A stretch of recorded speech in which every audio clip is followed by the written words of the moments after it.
የጂኖች መስጂድ ተብሎ የተሰየመ ማለት ነው። ስለዚህ ነብዩ አለይሂ ሰላም የተላኩት ወደ ሁለት ነው ኢላ ተቀለይን ኢላ الانس والجن አዎ ወደ ሰውና ወደ አጋንንት ነው። ጂኖችም እንደኛ ግዴታ አለባቸው። ከጂንም ጀነት የሚገባለ እሳትም ይገባል ልክ እንደ ሰው ማለት ነው። አዎ ሰግዳሉ በነብዩ አለይሂ ሰላም መከተል ግዴታ አለባቸው። የተከተለው ያመነው የሰገደው ወደ ጀነት ነው። ስለዚህ ይህንን ቁርአን የወረደበት እዚህ መስጂድ ላይ ነው። ነብዩ አለይሂ ሰላም እዚህ ጋር አድረው ነው እንግዲህ ይህንን ቁርአን የወረደላቸው። ጂኖች እዚህ ሰልመው ነው ሌላውን ጂን ያሰለሙበት። ይሄ ቁርአን የወረደበት ምርጥ የተቀደሰ ቦታ ነው። ወል እስልምና ያጋንንት እምነት ነው ስንል ወይንም ደግሞ አጋንንቶች የሚከተሉት ነው ስንል ብዙዎች ውሸትና ስድብ ለሚመስላቸው መስጊዱን ባሳያችሁ መሰረት ያጋንንቶች መስጊድ ብሎ አሳይቷቸው ስሙ ያጋንንቶች የተሰየመ በመሐመድ ጊዜ ሱራ 72ኛው ያጋንንት ምዕራፍ ወይንም የጂኖች ምዕራፍ 18ኛው አያ ላይ እንደዚህ ይላል። መስጊዶች ሁሉ የአላህ ብቻ ናቸው፣ እናም በውስጣቸው ካላህ ጋር አንድንም አትገዙ ማለትም ተወረደልኝ ባለ ጊዜ መሐመድ ይህንን ሲሰሙ አጋንንቶች ወደዛ መስጊድ ይመጣሉ። አሁን ወዳለው ስያሜው ያጋንንቶች የተባለው ይመጣሉ ማለት ነው። ምን ቁርአን ሲወረድለት መሐመድ አጋንንት ተሰብስበው ወደሱ መጡ። ይህንን ተፍሲሩ እንደዚህ ብሎ አስቀምጦታል። ከጋኔን 18ኛው አንቀጽ የወረደበት ምክንያት ጋኔን ለነብዩ ፍቀድልን መስጊድ መተን ከእርሶ ጋር ጀማ እንስገድ ስላሏቸው ነው ይህ አንቀጽ የወረደው። ሱጥ ይዘግቦታል ብለው አስቀምጠውታል። አጋንንቱ የተሰበሰቡና ይሄ መስጊድ ያላህ ነው ሲላቸው እንደዛማ ከሆነ አላህ ዋናው አጋንንት አይደል እንዴ? አብረን ታዲያ ለምን አንሰግድም? ሻይ ቡና እያልን እንጫወት እንደሚባለው በሀገርኛ ለምን ካዳ ነብዩ አብረን አንሰግድም? አጋንንት ዋናው አዛዡ አላህ ስለሆነ። ከዛስ በኋላ ምን ተፈጠረ አትሉኝም? ቁጥር 19 ላይ እነሆ የአላህ ባሪያ ሙሐመድ አላህን የሚጠራው ሆኖ በተነሳ ጊዜ ጋኔኖቹ በእርሱ ላይ ደረብረብ ሊሆኑ ቀረቡ ይላል። እናም አላህ ከዛ ብሎ ሙሐመድ መጥራት ይጀምራል። አጋንንቶች ሙሐመድ ላይ እንደ ፈረስ ሊፈናጠጡ እላዩ ላይ ድርብርብ ሆነው መጡበት ይላል። አጋንንትን የሚስብ አጋንንትን የሚጠራ የማን ስም ነው? የአላህ ስም። መስጊዱ ማን ነው? ያጋንንቶች መስጊድ። ቁርአኑ ስሙ ማን ነው? ያጋንንቶች ምዕራፍ። ወጡ እርር ካለ እርድብን ይበል እሱ ከፈለገ እሺ። አሞኝም ከሆነ በግንኙነት 70 ሺህ መላእክት ይረግሙሻል። ይሄ ነው በቃ ወሬ። በቃ ግንኙነት ገባ ወጣ እንደዚህ ገልብጣ እንደዚህ አድርጋት እንደዚህ ገልብጣ አድርጋት። እንደው መድኃኒዓለም ግልብጥ ያድርግ። እኔ ምን ሌላ ምን እላለሁ? ሴቶቻችሁ እርሻ ናቸው፣ እረሷቸው። እንደፈለጋችሁ አርጓችሁ እረሷቸው። መልካም ስራ መልካም ነገር ወተቁላህ አላህን ፍሩ አለ። ቂጣ አይነካም እንጂ ብትፈልግ በስተኋላ ብትፈልግ አቁመህ ብትፈልግ ቁጭ ብለህ ብትፈልግ ገልብጣ እንደፈለግህ አድርገህ አክት እሷን ላውን አድርገህ አንተ እችን አንብባት እስቲ። እችን ነው የፈሰረልን። የሚወራው ስለ ቂጥ፣ ስለ ጡት፣ ስለ ብልት፣ ስለ ጋብቻ፣ ስለ መፋታት አንድ ቀን ስለ ነገረ ድህነት እንኳን አውርተው ያውቁ። ወጡ እርር ካለ እርድብን ይበል እሱ ከፈለገ እሺ። አሞኝም ከሆነ በግንኙነት 70 ሺህ መላእክት ይረግሙሻል። ይሄ ነው በቃ ወሬ። በቃ ግንኙነት ገባ ወጣ። አሁን ደግሞ ይሄ ሙስባሁን እየቆጠረ ደግሞ አንድ ኡስታዝ የተለቀቃለ እኔ ሸር አድርገውልኝ እንደውም ቪዲዮ ሰራሁበት። እንደዚህ ገልብጣ እንደዚህ አድርጋት እንደዚህ ገልብጣ አድርጋት። እንደው መድኃኒዓለም ግልብጥ ያድርግ። እኔ ሌላ ምን እላለሁ? እውነት በጣም ያሳዝናል። ሁልጊዜ ገባ ወጣ። ኢባዳ እኮ ነው እሱ። አምልኮ እኮ ነው ታዲያ እሱ የአምልኮ ክፍሉ እኮ ነው። እፎይ በጣም እኔ የእውነት ነው የምልህ አምልኮ ነው። እየጠነቆለ ይሁንም አላውቅም። እፎይ እንደዚህ ገልብጣ አድርጋት ግልብጥ ማድረግ አይቻልም። መድኃኒዓለም ይገልብጠው የእውነት። ይሄ ሰውዬ ክርስቲያን ቀጥልሽ። ሴቶቻችሁ እርሻ ናቸው፣ እረሷቸው። እንደፈለጋችሁ አርጓችሁ እረሷቸው። ሰበበ ኑዙሉ ምንድነው? የሁዶች ሴትን በስተኋላዋ አስፈንድደው ከተገናኟት ልጇ አይነ ሸውራራ ይሆናል። ይሉ ነበረ እና እነሱን ለመክለቅ አላህ ሙሉ ፈቃድ ሰጠ። ኒሳኡኩም ሐርሱን ለኩም፣ ሴቶቻችሁ እርሻ ናቸው ለእናንተ። ፈእቱ ሐርሰኩም፣ የእርሻችሁን እንደፈለጋችሁ እረሱት። ፈእቱ ሐርሰኩም አናሽእቱም፣ እንደፈለጋችሁ። ወንድሜ ክርስቲያን እንደው በፈጠረ አቁመው፣ የእውነት አቁመው። ዙላይ ከያዳምጡት አንዴ መልካም ስራ መልካም ነገር ወተቁላህ አላህን ፍሩ አለ። ቂጥ አይነካም እንጂ ብትቆይ ብትፈልግ በስተኋላ ብትፈልግ አቁመህ ብትፈልግ ቁጭ ብለህ ብትፈልግ ገልብጠህ እንደፈለግህ አድርገህ አክት እሷን ላውን አድርገህ አንተ ሆነህ አንተ ላውን መቼ ሚስትህን ማድረግ ትችላለህ። ቂጧን ብቻ ግን አላህ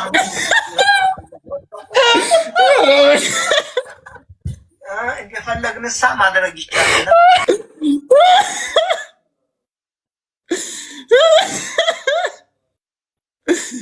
አሁን ይህንን ቆይ ቁጭ ብለህ ከሴቶቹ ጋር እንዴት ነው የምትማረው? መስጊድስ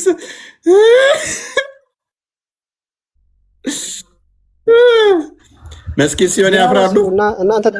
መስጊድ ሲሆን ቆይ አሳየው፣ መስጊዱን አሳየው፣ መስጊድ ውስጥ አሳየው፣ ሰብስበው የነበረበትን መስጊድ እንደሆነ እናሳየው። ቆይ መስጊዱ ይሄ መስጊድ አይደለም፣ መስጊድ ውስጥ አይደለም። ቁርአኑን አሳየው፣ ቁርአኑን አሳየው።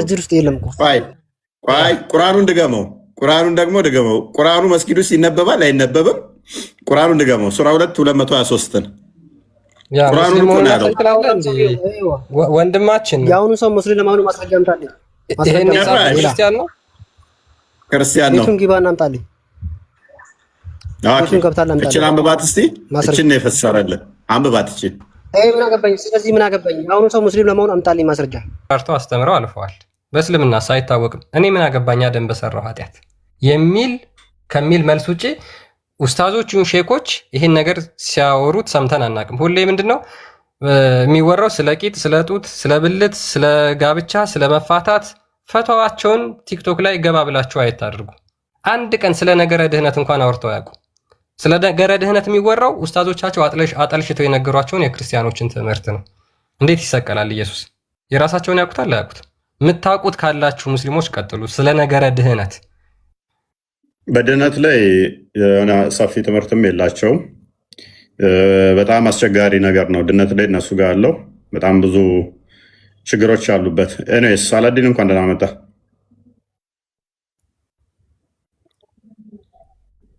ሳላዲን ይሰማል? ሳላዲን ሳላዲን አልሰማም ነኝ።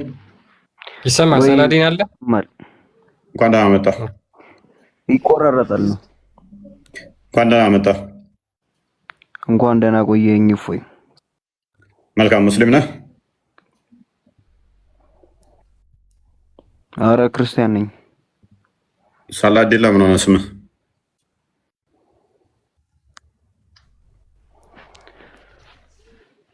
በቅርቡ ነው ክርስቲያን ሆንኩኝ። የና ምን ክርስቲያን?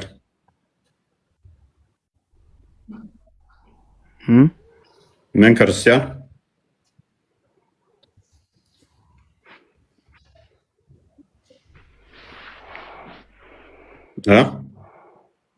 ጴንጤ። ኦኬ። የትኛው ዲኖሚኔሽን?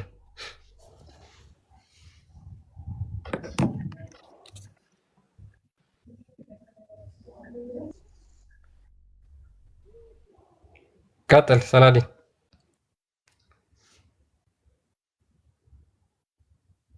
ይሰማል? ሰላዲን ማይክን አንሳና ቀጥል።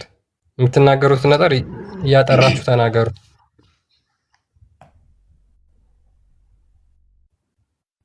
ሳላዲን አይሰማም? አሰማም? ትሰማለህ? ሚዩትን አንሳና አውራ። ሰማ? በደንብ ይሰማል ልጁ። ስለዚህ በብሎክ እንሸኘዋል። በብሎክ እንሸኘ። ኦኬ። ደግሞ አታየኝም ማለት ነው። እፎይ አንድ ነገር መጠየቅ ይችላሉ? ኤኒዌይስ ሚዩት ክርስቲያን ነን ብላችሁ ከመጣችሁ ሙስሊሞች ስትጠየቁ መመለስ መቻል አለባችሁ። ማስረጃ ልንጠይቃችሁ ስለምንችል እኛ እንደ ኡስታዝ እፎይ እንደ ሙስሊሞቹ ኡስታዞች ምን ስለማናደርግ ክርስቲያን ሆንኩኝ ሙስሊም ሆንኩ ክርስቲያን ነበርኩ ስትል ማሻላ ብለን ስለማንቀበል ስትጠየቁ አኪሬት የሆነ ምላሽ መስጠት መቻል አለባችሁ። ለምን ታላላቆች ጋር የሚያውቁት ጋር ለምን አትከራከርም? የማያውቁት ጋር ለምን ታወራለህ? ፕሊስ አሁን አታልቅስ። ቀጥል ክርስቲያን እንትን በለው ቶፒኩ ላይ ዛሬ ምንድን ነው? ከየት ነው ተልከው የመጡት? ምንድነው? ዘገምቶች በዙበት። ያ ቀጥል እንትን በለው። የእኛን ስጋና የእኛን ደም እንዲነሳ ያደረገው ማለት ነው። እና ፍቅር ኃያል ወልድን ከዙፋኑ ሳበው ይላል እና ስለዚህ ክርስቶስ ኢየሱስ ሰው የሆነበት ሌላ ምንም አይደለም። የሰውን ልጅ ለማዳን እኛን ለማዳን ስለኛ ቤዛ ሆኖ እኛን ከነበርንበት የባህሪ ድቀት ሊያነሳን ከነበርንበት ጨለማ ብርሃን ሊሰጠን ከተራቆትንበት ጸጋችንን ሊመልስልን ከጸጋ ስር እንድንሆን ነው ክርስቶስ ኢየሱስ መጥቶ ያዳንን ማለት ነው። ይሄ የክርስትና ማዕከል ትምህርት ነው ጋይስ፣ የክርስትና ማዕከል ትምህርት ነው። እንደ እስልምና እንግዲህ ይሄ ነገር ግልጽ አይደለም። አስቀድሞ እንግዲህ አደምን ከገማ ጭቃ ፈጠረው። ሉክ ከገማ ከሚጨለጨል ከሚጣበቅ ጭቃ በእጆቹ አድቦልብሎ እንደሰራው በእስልምና ይናገራል፣ ቁርአን ይናገራል። ከዛ በኋላ ፈጠረው። እንግዲህ 40 ዓመት ሙሉ ነው ያንን ጭቃ ነፍስ ሳይዘራበት አላህ የቆየው። እንደ ሊቃውንቶቻቸው ገለጻ ከሆነ ማብራሪያ ከሆነ 40 ዓመት ሙሉ ያንን ጭቃ አድቦልብሎ ከፈጠረው በኋላ ነፍስ ሳይዘራበት 40 ዓመት ሙሉ ቆመ። ከዛ በኋላ ሰይጣን በአፉ ገብቶ በቂጡ ይወጣ ነበር በጭቃው። እንደዛ ብለው እነ ሲራት አጠበሪ ይናገራሉ። ሜቢ መረጃውን በከፍተው አሪፍ ነው እያነበብከው ቢሆን አንዳንዴ ሎክ 40 ዓመት ሙሉ በጭቃ አድቦልብሎ ከሰራው በኋላ በአፉ ገብቶ በቂጡ ይወጣ ነበረ እና መታ እያደረገው አንተ እኮ ቀዳዳ ነህ፣ ክፍት ነህ። አምላካችን አላህ ግን ምን ይል ነበረ? ቀዳዳ የለውም። ስለዚህ እሱ ድፍን ነው እያለ ሙድ ይዝበት ነበር ማለት ነው። ከሚጨለጨል ሸክላ ተፈጠረ የሚለውም እሱ መሰረት ባደረገ ነው። ነገር ግን ወደ ዋናው መለስ ስናደርጋችሁ የኛው ከመጀመሪያው የነበረው ነው። ቀጥታ ኃጢአት እንደሚወረስ ሀዲሳቶቹ ይናገራሉ። አደም ይቅርታ ተባለ የሚለውም ተረት እንደሆነ እጅግ በጣም ብዙ ሀዲሳቶች አሉ። ይቅርታ አልተባለም፣ አደም ይቅርታ አልተባለም። አንድ ሰው ቤት ውስጥ ቢሆን የሆነ ብርጭቆ እንዳሰብር ከሰበርክ ከቤት አወጣለሁ ብላችሁ ቤታችሁ ውስጥ ብትከቱት፣ ወደ ቤት ብታስገቡት፣ ሰውየው ቤት ውስጥ ያስገባችሁ ብርጭቆ ሰበረ፣ አስወጣችሁት፣ ከዛ ይቅርታ ብያለሁ አለ እንዴ? ኦልሬዲ ቅጣቱ እኮ ብርጭቆ ከሰበረ ምንድን ነው? ከቤት መባረር ነው። ቅጣቱ ከቤት መባረር ከሆነ ከቤት ካባረራችሁት ይቅርታ ተብሏል። ምንድን ነው ይቅርታው? አላማው እኮ ምንድን ነው? እሱ ብርጭቆ እንዳሰብር የሚለው ትዕዛዝ ከቤት እንዳይወጣ ነው ጥቅሙ። ይቅርታ ከተባለ ደግሞ ከቤት መውጣት የለበትም። አደም ይቅርታ ጠይቋል፣ ይቅር ተብሏል ከተባለ ከዛ ውስጥ መውጣት አልነበረበትም ማለት ነው። ከዛ ውስጥ መውጣት የለበትም። ከወጣ ግን ምን ይሆናል ማለት ነው? ይቅርታ አልተባለም ማለት ነው። ትዕዛዙ ምን ስለሆነ? ካጠፋ ከገነት አባርረዋለሁ ስለሆነ፣ ከገነት አባርረዋለሁ የሚለው ከሆነ ትዕዛዙ ካባረረው ይቅርታ አልተባለም ነው። ይህንን ደግሞ ሀዲሳቶችም ተፍሲራቶችም ይቅርታ ቢጠይቅ ኖሮ ከገነት እንደማይወጣ ተቀምጧል። ኃጢአቱ በውርስ እንደሚተላለፍ ደግሞ ሳይ ሙስሊም 195 ላይ ተቀምጧል። አንዴ ክፈትልን ክርስቲያን። ኦኬ ሜቢ ቅድም ያወራሁትን እንትን ልበልላቸው ላንብብላቸው። እሺ ቀጥል። ኦኬ እሺ ያ ዘ ሂስትሪ ኦፍ አጠበሪ ቮሊዩም 1 ፔጅ 161 ጀምሮ ነው የሚገኘው። አልተከፈተም። ከፍቼ ነበር። አልከፈትኩም። ዝግ ነው። አሁንስ ዝግ ነው። ለእኔ ነው ዝግ ሆኖ የሚታየኝ? ለእናንተ ይታያችኋል? ዝግ ነው። ዝግ ነው። ዝግ ነው። ካሜራ ዛሬ ትክክል አይደለም። አንድ ሰው ኔትወርክ ነው ካሜራ ነው? ሰማለሁ። ያ አይ ቲንክ ኔትወርክ ነው ካሜራ እንኳን አይደለም። እሺ አንበባው እንደዚሁ እሺ አንበባውና ተመልሰው ውጣና ግባ። ኦኬ እሺ ሶ ምን ይላል ዘ ሂስትሪ ኦፍ አጠበሪ ቮሊዩም 1 ፔጅ 161 ጀምሮ ምን ይላል? God commanded to lift up the soil from which Adam was to be made. አደም የሚሰራበትን ጭቃ ሰበሰበ። He created Adam from stinky clay from stinking slime. ምንድነው ከሚያጣብቅ ጭቃ ፈጠረው ይላል። ለምን ያህል ጊዜ ለ40 ዓመት ያህል እንደዚህ እንትን ካለ በኋላ ካጣበቀው በኋላ ከአጨማልቆ ከሰራው በኋላ ለ40 ዓመት ያህል እስከሚደርቅ ድረስ አቆየው ይላል። ኢብሊስ used to come to it and kick it with his foot. ከዛ በኋላ ኢብሊስ እየመጣ ያንን ጭቃ ያንን የደረቀ አፈር በእግሩ ይመታው ነበረ። whereupon it made sound. ምን አይነት ድምጽ ያወጣ ነበር? የሚጨለጨል አይነት ድምጽ ያወጣ ነበር። ለዛም ነው ቁርአን ሰውን በእርግጥ ከሚጨለጨል አፈር ፈጠር ነው ብሎ የሚናገረው ብሎ ፉትኖቱ ላይ ደግሞ ያስቀምጣል። በእርግጫ ብሎ ቂጡን ሲመታው የሚጨለጨል አይነት ድምጽ ያወጣ ነበር። አደም ማን ነው የሚመታው? ሰይጣን ነበር የሚመታው። Then Iblis entered Adam's mouth and left from his posterior. ምንድነው? አደም በአፉ ይገባ ሰይጣን በአደም አፍ ውስጥ ይገባና በቂጡ ይወጣ ነበር። And he entered his posterior and left from his mouth. በቂጡ ይገባና ደግሞ እንደገና በአፉ ይመለስ ነበር ብሎ ይናገራል። ስለዚህ ይሄ ነው በእስልምና የሰው ልጅ አፈጣጠር እንደዚህ አይነት ነው። ሰው በክርስትና ግሩምና ድንቆኝ ተፈጥሮ ያለው ይላል መዝሙረኛው ዳዊት። እግዚአብሔር አምላክ አስቀድሞ በራሱ አምሳል ነው ሰውን የፈጠረው እንጂ እንደዚህ የሰይጣን መጫወቻ እንዲሆን አይደለም። ያ አሁን ተከፍቶ ነበር ይታይ ነበር። አሁን ኤኒዌይስ ይሄ ታዲያ እንደዚህ የተፈጠረው አላህ ይቅርታ ብሎታል፣ ይቅርታ ብሏል ቢሉም ይቅር እንዳልተባለ ሳይ ሙስሊም 195 ነው ይክፈትላቸው። እሺ በኃጢአቱ ምክንያት ከገነት እንደወጣ አስቀምጦታል። በጣም አስቂኙ ባይዘ ብዙ ኮምፕሌክስ አለው እዚህ ጋር። ይቅርታ ቢጠይቅ እንደሚመለስ ይናገራል። መልሶ ደግሞ አላህ ነው ያስወጣኝ ይላል። አላህ ደግሞ ከሆነ ያስወጣው አደም ተጠያቂ አይሆንም ማለት ነው። አደም ተጠያቂ የሚሆንበት ምክንያት አይኖርም። አንብባ እንደ ክርስቲያን ኦኬ እሺ ሳይ ሙስሊም 195 ላይ እንደዚህ ብሎ ይናገራል። It is narrated on the authority of Abu Huraira and Hudayfa that the messenger of Allah said. አቡ ሁረይራ እና ሁደይፋ እንደተረኩት ያላህ መልእክተኛ እንደዚህ አለ ብሎ ይናገራል። አላህ the blessed and exalted would gather people. አላህ በመጨረሻው ቀን ምንድነው ሰዎችን ይሰበስባል። The believer would stand till the paradise would be brought near to them. ከዛ በኋላ ሰዎች ጀነት ወደ እነሱ እስክትቀርብ ድረስ ይቆማሉ። They would come to Adam and say. ከዛ በኋላ ወደ አደም ይመጡና አደምን እንደዚህ ይሉታል። ኦ አወር ፋዘር ኦፕን ፎር አስ ዘ ፓራዳይዝ። አባታችን ሆይ ገነትን ክፈትልን ይሉታል ሙስሊሞች አደምን ማለት ነው። ሂ ውድ ሴይ እሱም እንደዚህ ይላቸዋል አደም ዋት ተርንድ ዩ አውት ፍሮም ዘ ፓራዳይዝ ወዝ ዘ ሲን ኦፍ ዩር ፋዘር አዳም። ከጀነት ያስወጣችሁ ምክንያት እኮ የአባታችሁ የአደም ኃጢአት ነው። አይ አም ኖት ኢን ዘ ፖዚሽን ቱ ዱ ዛት። ስለዚህ ለእናንተ ጀነት ልከፍትላችሁ አልችልም ይላቸዋል።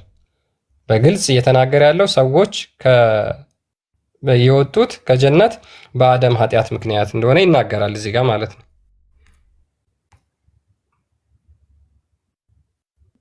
አቡ ካሊድ ስለዚህ አንተ ከገነት የወጣው በአዳም ኃጢአት ምክንያት ነው።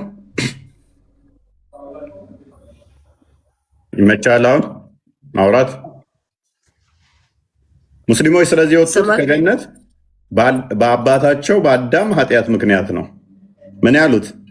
ከገነት የወጡት በአዳም ምክንያት እኛ ምንም አንጠየቅም የሚሉት፣ በአንዱ ኃጢአት አንዱ ምንም አይጠየቅም የሚሉት ከገነት የወጣ ነው በማን ምክንያት ነው ይላል? በአባታችን በአደም ምክንያት።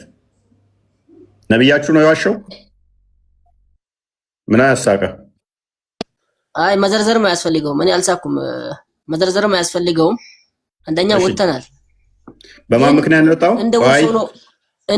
እንደ ውርሶ ነው ይተላለፋል ወይ ነው? በማን ምክንያት ነው የወጣችሁት? በማን ኃጢአት ነው የወጣችሁት?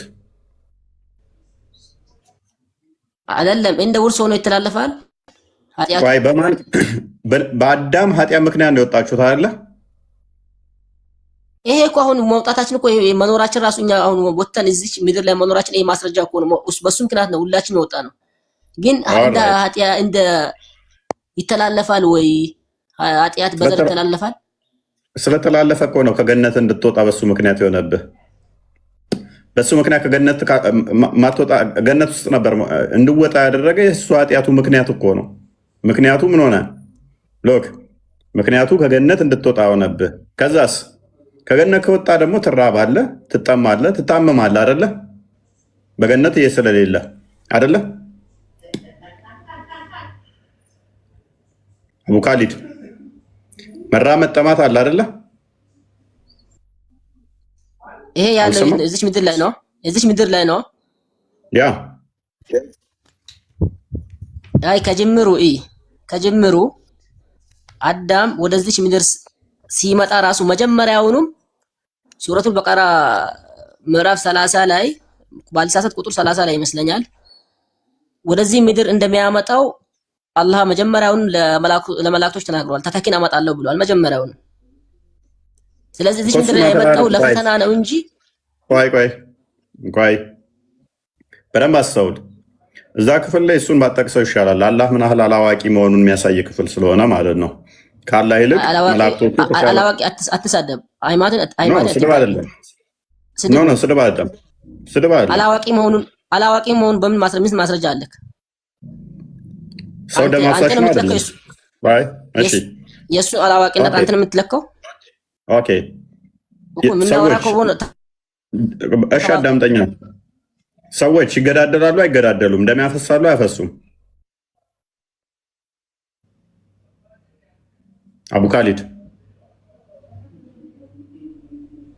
ሰማላ? በምን ምክንያት ሲጣሉም ሆነ ምን በቂምን አንዱ አንዱን ነፍስ ያጠፋል ብቻ አይደለ? በተለያየ ምክንያት ወንጀል ይሰራሉ። ወንጀል ይሰራሉ አይሰሩም? ይሰራሉ። ይሄንን እንኳን ስለማያውቅ መላእክቶቹ ለምንድን ነው እኛ የምናጠራ የምናመሰግን ስንሆን ደም አፍሳሽ የምፈጥረው ብለው ሲሉት ከነሱ ጋር ግብ ፈጥሮ እነሱን ለማሸነፍ ሲል ለአደም እንዲሰግዱ አደረጋቸው። አንተ የጠቀስከው ክፍል ላይ ከነሱ የበላይ ለመሆን የምሬን ነው። አትዋሽ። ከነሱ ጋር ግብ ፈጥረው በምን ምክንያት ነው? እነሱ ቀድመውት ይሄንን ስላወቁ እናንተ ማታውቁትን አውቃለሁ በቃ ብሎ ለማኮፈስ ከሐሳብ አትውጣ። በእናትህ ቁርአኑን ላሳየህ። አትውጣ በእናትህ። ቁርአኑ እኮ የራሱ የሆነ ምክንያታዊ ነገር አለው። እሺ ስለዚህ እንጨርስ፣ እዚሁ እንቋጨው። እሺ ላሳየህ ነበር እንትን። እሺ ስለዚህ ከገነት ለመውጣት ምክንያት አዳም ነው አይደለ? ወደዚህ ምድር መጀመሪያውኑ ተተኪን ፈጥራለሁ ብሏቸዋል ለመላእክቶቹ። ከገነት ለመውጣት ምክንያቱ አዳም ነው አይደለም? ዞሮ ይሄማ እኮ ያየነው እኮ ነው። ወጣን እኮ ግን ወተን መጀመሪያውኑ አላማው እዛው ለመኖር አይደለም፣ ገነት ውስጥ ለመኖር አይደለም አላማው። አትጨቃጨቅ፣ ቆይ አዳምጥ። ስለዚህ ድራማ እየተሰራ ነበር አላህ ማለት ነው። አንዴ ኢብን ከሲርና አንዴ አንብበልኝ። እንደው ይቅርታ ቢጠይቅ ኖሮ አዳም እዛው ይቆያል አይቆይም ነበረ ገነት ውስጥ? ይቅርታ ቢለው ይቅርታው ሲጀመር እሱ ይቅርታ ያጠየቀው አሁን ለምሳሌ የሆነ ሰው የሆነ አንተ ልጅ ለምሳሌ የሆነ እንትን ቢያጠፋ የሆነ ብርጭቆ ሰበረ። ልጅ ግን ወዲያውን አንተን ይቅርታ ቢጠይቅክ ያንን ብርጭቆ የተሰበረውን ብርጭቆ አንተ መመለስ አትችልም፣ ግን ይቅርታ ታደርግለታለህ። አዳም አላህ ይቅርታ ያደረገው ግንኙነታቸውን ለማደስ ነው እንጂ እዚህ ጋር ወይም ደግሞ ከገነት ስለወጣ አይደለም። ከገነት መጀመሪያውን እንደሚወጣ ቃል ገብቶለታል። ለምሳሌ አሁን መጽሐፍ ቅዱስ ላይ ዘፍጥረት 1:28 ላይ ምድርን ሙላት ብዙ ተባዙ ያለው መጀመሪያ ይሄ ነገር ከመከሰቱ በፊት አይደለም? የአዳምና የሐዋ ታሪክ ይሄን ነገር ኃጢአቱን ሳይሰሩ በፊት መጀመሪያ የተከሰተ ነገር ነው። መጀመሪያውን ምድር እንደሚመጡ አይደለም ቁርአን መጽሐፍ ቅዱስ ላይ ራሱ ይናገራል።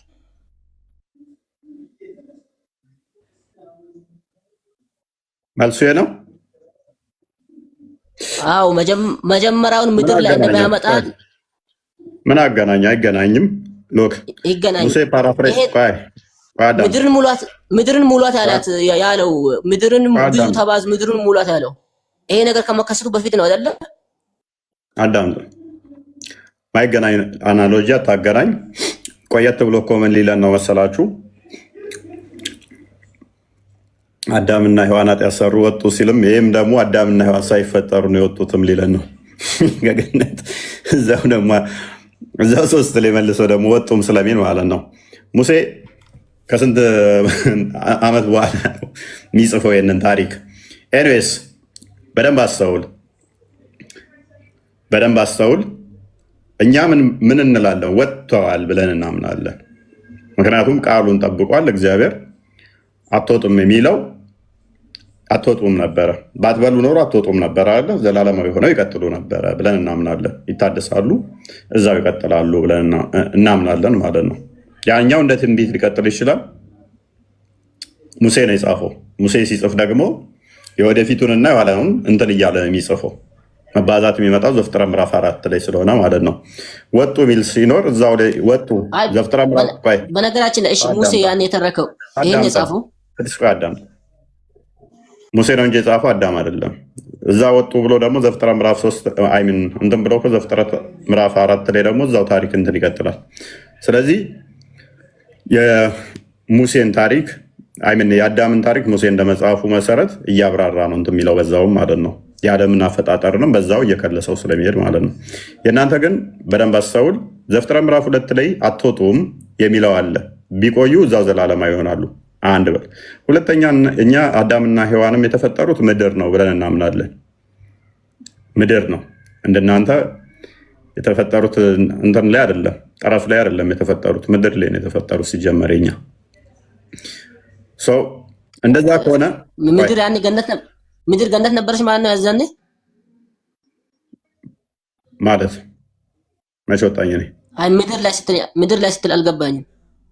መች ወጣኝ? ምድር ገነት ነበረች። ምድር ገነት ነች። ኦኬ እሺ አዳምጥ። ስለዚህ ምድር ላይ ነው የተፈጠሩት፣ ወደ ገነት ገብተዋል። ወደ ገነት ገብተዋል። የተፈጠሩ ግን ምድር ላይ ነው። ከምድር ውጭ አይደለም የተፈጠሩት። ከምድር አፈር አበጀው ነው የሚለው እንጂ ወደ ገነትም አስገባው ይላል ከዛ በኋላ። ስለዚህ ወደ ገቡ፣ ወደ ገነት ገቡ። ምድር ተፈጠሩና ወደ ገነት ገቡ። እናንተ የተፈጠሩ ምድር ላይ አይደለም። ምድር ላይ ስላልተፈጠሩ ይህ ጥያቄ የእናንተ ከኛ ጋር የሚገናኝ አይደለም። ምድር ላይ ነው እናንተ ተፈጠሩት። አቡካልጅ ምድር ላይ ስትለኝ እኮ ከመጀመሪያውኑም ምድር ላይ ነበሩ ለማለት እያሰብክ መስሎኝ ነው። ችግር የለውም። ይሄም ትንሽ ላጥናና መጣብ ያለው ሌላ ጊዜ። አይ ችግር የለውም። እኛ ምድር ላይ ተፈጠሩ ነው ያልኩህ እንጂ ገነት ምድር ነች ብዬ አልተናገርኩም። ምድር ላይ ተፈጠሩ፣ ወደ ገነት ማስገባቸው ይጠብቃትም ይንከባከባትም ዘንድ በገነት አኖረው ስለሚል ዘፍጥረት ምዕራፍ 2 ቁጥር 17 ጀምሮ አንብበው። ዘፍጥረት ምዕራፍ 3 ላይ ደግሞ ቁጥር 19 ላይ እኮ ያወጣዋል። ከገነት ሲወጣ ወደ ተፈጠርክባት ወደ ምድር ውረድ ብሎ ወደ ምድር ይመልሰዋል ማለት ነው። ወዴት? ወደ ተፈጠረባት። እኛውንም በደንብ አስተውል። ገነት እንደዚህ አይ ቲንክ 7ኛ ሰማይ ላይ እንደዚህ ምናምን ያለች ነች ብለንም አናምንም። ገነትም ከዚሁ ያራቀች ነች ብለን ነው ምናምነው እኛ። ከእናንተ ጋር ብዙ የሚሄድ ስላልሆነ ማለት ነው። በደንብ ግን አስተውል። ስለዚህ አዳም እኛ ጋር የተሰጠው ትእዛዝ አለ። ምን ሚል? አትብላ፣ ከበላ ትሞታለህ የሚል ትእዛዝ ነው እኛ ጋር። ስለዚህ ገነትን ይጠብቃታል፣ ይንከባከባታል፣ በህይወት እስካለ ድረስ ይቆይባታል።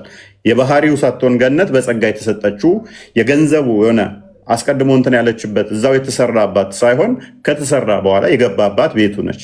በጸጋ እንዲንከባከባት እንዲጠብቃት እዛው እየበላም እንዲኖር የተቀመጠባት ነች። የምግብ ችግር ገጥሞት አይደለም ያችን የበላው፣ ሁሉ ተፈቅዶለታል። ሁሉን እንዲገዛ ስልጣን ተሰጥቶታል። ስለዚህ የፍቅር ህግ አንዲት ብቻ ተሰጠው ነበረ። ያችን እንዲጠብቅ እንዲንከባከብ እንዲያደርግ ብቻ ነበረ። እሷን መጠበቅ አልቻለም። ስለዚህ ተፈርዶበታል ብለን እናምናለን። በዛ ፍርድ ምክንያት እሱ ላይ የደረሰው ሞት ይመጣል፣ ራብ ይመጣል፣ መታመም ይመጣል።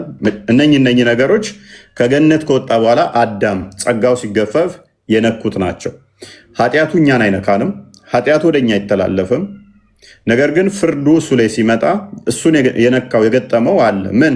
መታመም፣ መራብ፣ መፍራት፣ ሞት። እነኚህ የሚባሉት ሁሉ አዳምን ነክተውታል። እነኛ ሁሉ በአዳም እኛ የአዳም ልጆች እንደመሆናችን ጉስቁልናው፣ ራቡ፣ ድህነቱ የአዳም ልጆች እንደመሆናችን ነክቶናል ብለን እናምናለን። እነኚህ ነክተውናል ብለን እናምናለን። እነኚህን ነው እናንተ ውርስ ኃጢአት የምትሉት። እኛ እነኚህ ኃጢአት ናቸው ውርስ ኃጢአት ብለን አንልም። አክቹዋል ሲን የምትባለው ያቺ አድርግ አታድርግ የምትለውን አልወረስንም። በተመሳሳይ እናንተ ጋር ደግሞ ይሄው አለ። ትራባለህ፣ ትጠማለህ፣ ትታመማለህ፣ ከገነት ወጥተሃል። ይህም በማን ምክንያት ነው የደረሰብህ? በአዳም ምክንያት ነው የደረሰብህ። ከገነት ለምንድን ነው የወጣው? በአዳም ምክንያት ነው የወጣው። አንድ ይሄ ሁሉ መታመም መራብ ምናምን የገጠመህ ከገነት ውጭ ለመሆነ ነው። አዳም ደግሞ እዛው ይቅርታ ብሎ ቢሆን ኖሮ ገነት ውስጥ እንደሚተወው ተፍሲርህም ሰሒህ የሆነ ሀዲስ ጠቅሶ ያስቀምጥልሃል። ክርስቲያን አንብበው። እሺ አንዴ ነገበት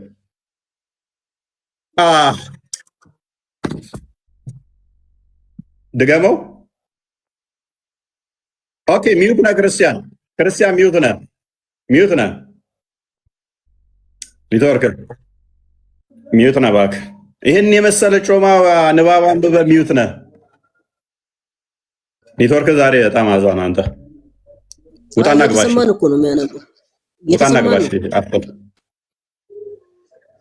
ውጣና ግባ። አሁን አንድ ነገር እዚህ ጋር ቆይ ወጥቶ ይግባ አንዴ ፕሊዝ። ክርስቲያን አለ መዲና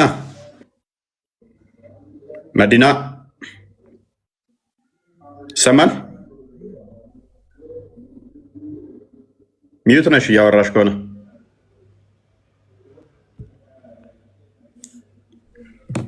እሰማለሁኝ ና ይሰማል። አሁን መረጃ ይዘሽ መጣሽ?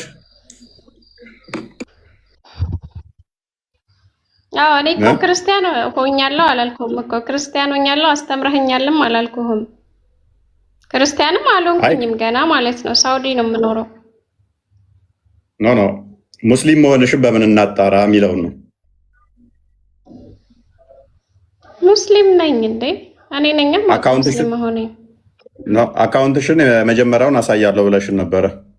አካውንትሽን የመጀመሪያው እሱን አካውንቴን እኮ ለአንተ ልሰጥህ ስለፈለግኩኝ ነው እንጂ ሲጀመር እሱን ለማስረጃነት እኮ አይደለም። እኔ አካውንት ስለተዘጋብህ አካውንት ባለፈው ሲዘጋብህ ለምን ለፎይ ይሄን አካውንት አልሰጠውም ብዬ አሰብኩኝ እና እሱን ለዛም ነው የገባሁት። እኔ በራሴ መጽሐፍ ቅዱስ እያነበብኩኝ ነው። ከዛ ደግሞ ያልገባኝን እየጠየቅኩኝ ነው ያለሁት እንጂ አንተ ጋር መጥቼ ተምሬ አላውቅም። አላስተማርከኝም እኮ። ሙስሊም በሆንሽም በምን እንወቅ?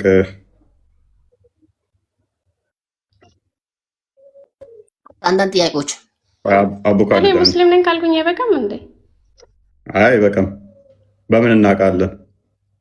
አንተ ሲጀመር አይመለከትህም። አንተ ስለራስህ ካወቅ አይበቃም? አይመለከትህም ካልሽ ነው ጋር ማለት ነው። አውቃታለሁ ብላል ደግሞ ቅድም አውቃታለሁ ካልክ አንተ ራስህ ማስረጃ አምጣ። ኖ እሱን ታዩና አንቺ ማስረጃሽ ምንድነው? እሱ ጊዜ ሳውዲ ነበርኩኝ ማለት ነው። ያንተን ቪዲዮ በአጋጣሚ የተቆራረጠ ቪዲዮዎችን እየሰማሁኝ ነው። ከዛ ስሰማ በተከታታይ ማለት ነው ስጠይቅን መልስ እያስኩኝ ሄጄ መጽሐፍ ቅዱስ ላይ ሳነብ በማገኘውና የሚመለስልኝ አንድ አይደለም። ከዛ በኋላ ለምንድን ነው ክርስቲያን የማልሆነው? ምክንያቱም ብዙ ነገሮች መጽሐፍ ቅዱስ ላይ ስላገኘሁኝ ማለት ነው። እና ያስተማረሽ አለ እኮ ያስተማረሽ አለ። የእስልምና ጾም መጾም ካቆምኩኝ 1 ዓመት ሆኖኛል ኦልሬዲ ማለት ነው። ምክንያቱም ያስተማረሽ አለ ስለሴቶች በጣም ብዙ ነገሮችን ቪዲዮ የተቆረጡ ቪዲዮዎችን ሲፖስቱ ያንተን አያለሁኝ። ስለ እስልምና ያስተማረኝ የለም፣ ግን ስለ ክርስትና መጽሐፍ ቅዱስ አነበብኩኝ። ማን ያስተማረሽ ክርስትና?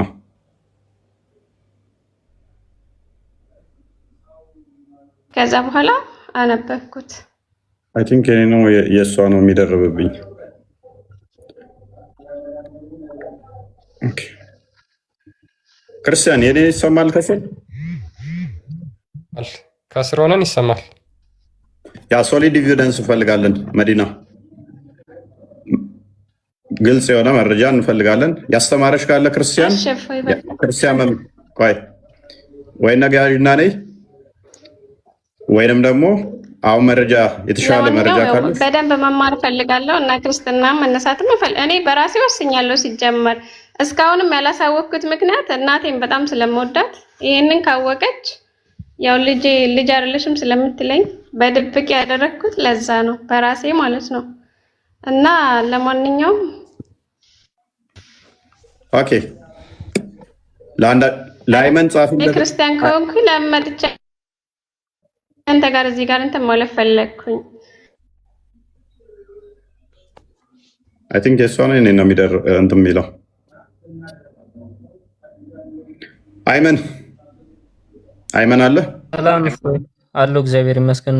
ክርስቲያን ፎይ ሁላችሁም ሰላም ብያለሁ። ኦኬ ቴንክ ዩ። ከእስልምና ነው የወጣሁት መማር ፈልጋለሁ እያለች ስለሆነ ይሄንን ለአንተ ኃላፊነት ሰጥቻለሁ። ምን ታደርጋለህ መሰለህ? አንዴ ፎቶዋን ስክሪንሻት አድርገው እና ያዘው በውስጥ አጣራና መረጃዎችን ነገ ትነግረናለህ። አይሻልም? ሁሉ መረጃ ላይመን ነገር ሙሉ መረጃ እንፈልጋለን። ከዛ ወዲያ መምህርን መንደበልሻለህ። ክርስቲያን ኮሽ ሙስሊም ኮሽ ኤሬስ ክርስቲያን ፓራፍሬዝ አድርገው ቶፒኩን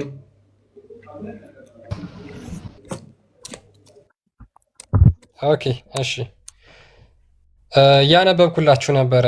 ካቆምኩበት ልቀጥልና እንግዲህ አደም ከገነት ለምን እንደወጣ እየተናገረ አላህን እየጠየቀው በነበረበት ሰዓት ነው ያቆምኩት። እዛ ላይ ከግማሽ ልቀጥልላችሁ። ምን ይላል? አደም ሴድ አደም መልሶ ምን ይለዋል? ኤንድ ዩ ዲስትንድ ሚ ቱ ኮሚት ዚስ ኢቪል አክት፣ አላህ ሆይ አንተ አይደለህም ወይ ይህንን መጥፎ ስራ እንድሰራ የወሰንክብኝ ብሎ ይጠይቀዋል። አላህን ማለት ነው። አደም ሂ ዋዝ ቶልድ የስ፣ አላህም ብሎ ይመልስለታል፣ አዎ እኔ ነኝ እንደዚህ አይነት መጥፎ ስራ እንድሰራ ያደረግኩ ይለዋል። ሂ ሴድ ኢፍ አይ ሪፔንት፣ አደም ደግሞ መልሶ ምን ይለዋል? ኢፍ አይ ሪፔንት ዊል ዩ ሴንድ ሚ ባክ ቱ ፓራዳይዝ፣ እኔ አሁን ንስሐ ብገባ ወደ ጀነት እንደገና ትመልሰኛለህን ብሎ አደም ይጠይቀዋል። አላህም ቢል ጥሩ ነው፣ የስ አዎ እመልስሃለሁ አለው። ይሄ ሀዲስ አውተንቲክ የሆነ ሀዲስ ነው። ቼን ኦፍ ናሬሽኑ አውተንቲክ የሆነ ሳሂህ ነው። ስለዚህ ይቅርታ አልጠየቀም ማለት ነው። አደም ይቅርታ አልጠየቀም ማለት ነው። አደም ይቅርታ ጠይቋል የሚለው ወይም ተረት ተረት ነው ወይንም ደግሞ እርስ በርሱ የሚጋጭ ይሆናል ማለት ነው። እንዴት ታዩታላችሁ? ይቅርታ ጠይቋል። ይቅርታ ጠይቋል። ቁርአን ላይ አለ። ስለዚህ እነ ኢብን አባስ ዋሽተዋል ማለት ነው። ቁርአን ላይ አለ፣ ይቅርታ ጠይቋል። ይሄ ደግሞ ሐሳቡ በምን ዙሪያ ነው የሚያወራው? ይቅርታ ቢጠይቅ ኖሮ ከገነት አያወጣ። ሜቢ እንትኑን አልሰማም። ከገነት እንዲወጣ ያደረገው አላህ ነው አይደለም? ክፉ ያሰራው አላህ ነው አይደለም? ይሄ እንትኑ እሱ ያነሳው ሐሳቡ አሁን ለምሳሌ አሁን ይሄንን የዘገቡት ይሄን የጻፈው ኢማሙ ለምሳሌ በምን ምክንያት ነው? ምክንያቱ ምንድን ነው? የትኛውን ሱራ ነው የተረጎመው? ምክንያቱም የፈሰረው በቀራ 37ን ያ ከጌታው ቃላትን ተቀበለ የሚለው የተቀበለውን ቃል ነው። ያ የተቀበለውን ቃል ነው እዚህ ጋር እየተናገረ ያለው ምን ቃላት ተቀበለ የሚለውን ማለት ነው። ስለዚህ ምንድን ነበር ቃሉ የተቀበለው? ይቅርታ አንተ ነህ እንደዚህ አይነት መጥፎ ስራ እንድሰራ ያረከኝ ብለው እየተመላለሱ ነበር ማለት ነው። ነብዩም ሙሐመድም ይሄንን ኮንፈርም አድርጎታል። ታውቃለህ አይደል? ሙሳና አደም በተከራከሩ ጊዜ አላህ በቀደረብኝ፣ በጻፈብኝ፣ በወሰነብኝ እንደወጣ ባደረገኝ ሙሳ ሆይ ትከራከረኛለህ እንዴ ባለው ሰዓት አደም ሙሳን ሙሐመድ ምን አለ? አደም አሸንፏል አለ።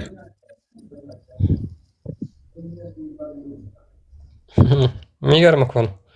ያ ቁርአኑ ደግሞ የሚለው ይሄንን ነው። አደምም ከጌታው ቃላትን ተቀበለ በእርሱ ላይም ተመለሰለት፣ እነሆ እርሱ ጸጸትን ተቀባይ አዛኝ ነው። ምን አይነት ጸጸት ነው የተቀበለው?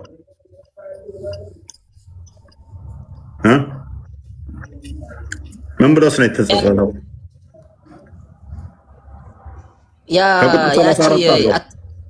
አታድርገው ያለውን በማድረጉ ነው የተጸጸተው። ያለው ለአደምም ስገዱ ባልን ጊዜ ቅድም ያልኩህ ማለት ነው እንዲሰግዱ ያስገደደበት ምክንያት እዛ ጋር ቁጥር 30 ላይ ተናደውበት ነው። ለአደምም ስገዱ ባለ ጊዜ አስታውስ፣ ሁሉም ወዲያውኑ ሰገዱ፣ ኢብሊስ ብቻ ሲቀር እምቢ አለ፣ ኮራም ካዲም ሆነ። ኢብሊስ ባልታዘዘበት ላይ ኮራ፣ አመፀ ይለዋል። ኦኬ ከፍ አድርገው።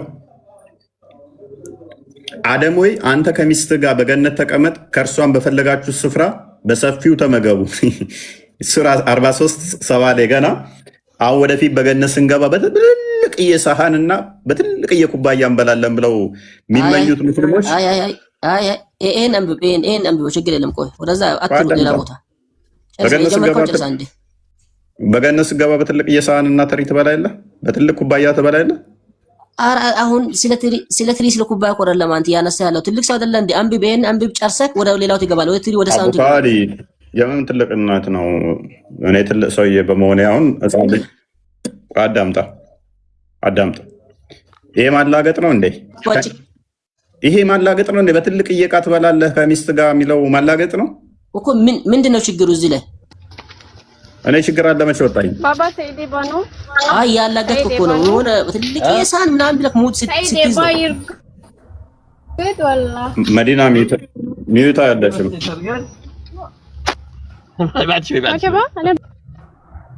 ሎክ በትልቅ የሳህን ትበላለህ የሚለው እኔ ነኝ ያልኩ ቁርአን ነው ያለው። እኔ እምነቴን አከብረዋለሁ። አታላግጥ። በጣም አንብበህ ለሰው አስረድተህ ከዛ ሐሳብን ግለጽ። አታልቅሳ ሰው በትልቅ የሳህን እንዳበላ ያደረገህ ምንድነው? አዳም ኃጢአት ሰርቶ በመባረሩ ምክንያት ነው። በትልቅ የኩባያ እንዳጠጣ ያደረገህ አሁን በትልቅ ዕቃ ማበላበት ምክንያት ከገነት ስለተባረርክ ነው። ወደፊት በትልቅ ዕቃ በላለሁ ብለህ የምትመኘው ወደዚህ ቦታ ስለመግባት ነው። እኔ አይደለሁም ያልኩት። ይኸው አዳም ወይ አንተ ከሚስት ጋር በገነት ተቀመጥ፣ ከእርሷም በፈለጋችሁ ስፍራ በሰፊው ተመገቡ፣ ግን ይችን ዛፍ አትቅረቡ፣ ከበደለኞች ትሆናላችሁና አልንም ይላል። እኔ አይደለሁም ያልኩት፣ ቁርአኑ ነው ያለው። ስለዚህ በትልቅ ዕቃ የሚበሉ በትልቅ በሰፊው የነበሩ ከፍ አድርገው ከዛ በኋላ ከእርሷም ሰይጣን አዳለጣቸው፣ በውስጧም ከነበሩበት ድሎት አወጣቸው። ስለዚህ አንተም ወጥተሃል ነው። የወጣኸው ምክንያት በማን ነው?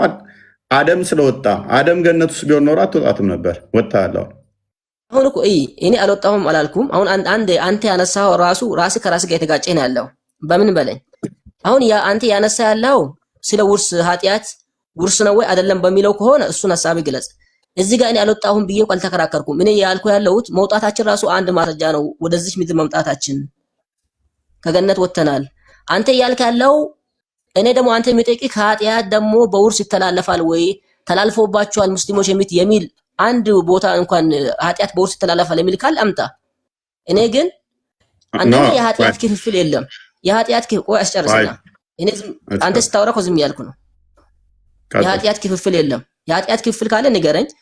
ሁለተኛ ደግሞ አሁን እኔ እሺ የሆነ ሰው የሆነ ወንጀል ቢሰራ የሆነ ነገር ባደርግ አልጠየቅም ወይ? በፈጣሪም ዘንድ በሀገርም በመንግስትም ዘንድ አልጠየቅም? ከዛ ኃጢአትስ ነፃ የሆንኩት እኔ ራሴው ነኝ ወይስ መጥቶ ሌላ ሰው ነው? ኃጢአቱን የሰራው አዳም፣ ከዛ ኃጢአት ደግሞ መጥቶ ያነጻኝ ማን ነው? ኢየሱስ።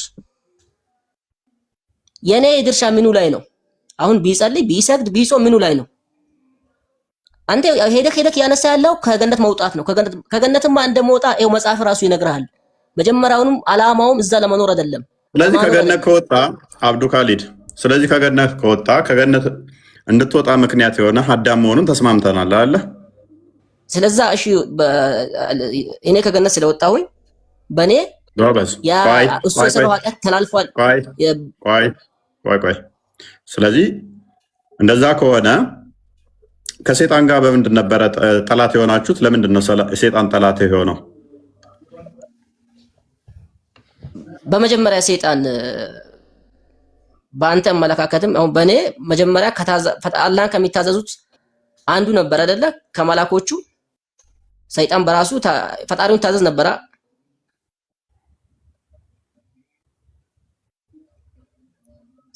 የታዘዘ ነበር። በኋላ ደግሞ አላህ ሲያዘው ለአዳም ሲገድ ብሎ ባዘው ጊዜ እምቢ አለ። ይሄ እምቢተኝነቱ ደግሞ እንደ አሁን አዳም ለሰራው ኃጢአት ይቅርታ ጠይቋል። እሱ ደግሞ እምቢ ያለበትም ምክንያታዊ አይደለም። አላህ ደግሞ ምክንያታዊ ነው። አዳምንም ዝም ብሎ አልቀጣውም። ለምን ያን አታርጋ አልኩን አረከ ብሎታል። እሱም ደግሞ ራሴን በድያለሁ አለ። ሰይጣን ደግሞ የማይሆን ነገር ነው ያመዛዘነው። ለምን ለሱ ሲገድ እኔ ጠየቅኩ ምንድነው? እሱ አቡ ካሊድ እኔ ጠየቅኩ ምንድነው? አንተ እየጠየቅ ያለው እኔን ወስደክ ኃጢአት በዘር ይተላለፋል የምትለዋን ወስተ ካንተ ጋር ለማገናኘት እየጣርክ ያለው ይሄን ደግሞ የትም ልክም ብትለፋ አታገኘው። እንደዚህ ነው። ቆይ ለምን ታለቅሳለህ? አቡ ካሊድ ሶፍት የለንም። ለምን ትዋሻለህ? አሁን አልቀስኩኝ እኔ። እሺ ማውራት ማልቀስ ነው። ምንድነው የጠየቅኩህ? እኔ እንዴ ቆይ እኔ ፊቴ ላይ ባየክ ለምን ትዋሻለህ? መዋሻት ቆይ ይቻላል። ምንድነው የጠየቅኩህ? ምንድነው የጠየቅኩህ? ማውራት ራሱ ቆይ አይደለም። አንተ አሁን ያስተማርክ ከሆነ የትኛውም ነገር ከአፍ የሚወጣው ነገር ውሸት መሆን የለበትም። ሰው ጮሆ ስላወራ አለቀስክ አይባልም። የግዴታ ለቅሶ እኮ እንባ ማምጣት ብቻ አይደለም ወንድማችን፣ ጩኸት ራሱ ለቅሶ እኮ ይሆናል። አንዳንዴ ያልተጠየቅከው ላይ ማለት ለቅሶ። አይ እድሜ ልክ እንደዛ ያልከት ነው። በእናትህ ትንሽ ጨመር አድርገን ፓወራችን ጨመር አድርገን ስናወራ አታልቅስ። ውሸት ነው። አቡ ካሊድ እኔ ጠየቅኩ ሴጣን ከአንተ ጋር ጠላት የሆነበትን ነው። አንተ የምታወራው ደግሞ ዛም ትረግጣለህ። እዚህ ጋር ከፊላችሁ ለከፊል ከጅምሩ እንኳን ወጥተህ ስንት ቦታ ገብተህ ወጣህ። ሪስፔክት ስትደረጉ አንዳንዴ አትጨማለቁ። መጨማለቅ ይባላል። ኤኒዌይስ አብዲል ሱራ 20 115 ነው። እንደፈተልኝ ክርስቲያን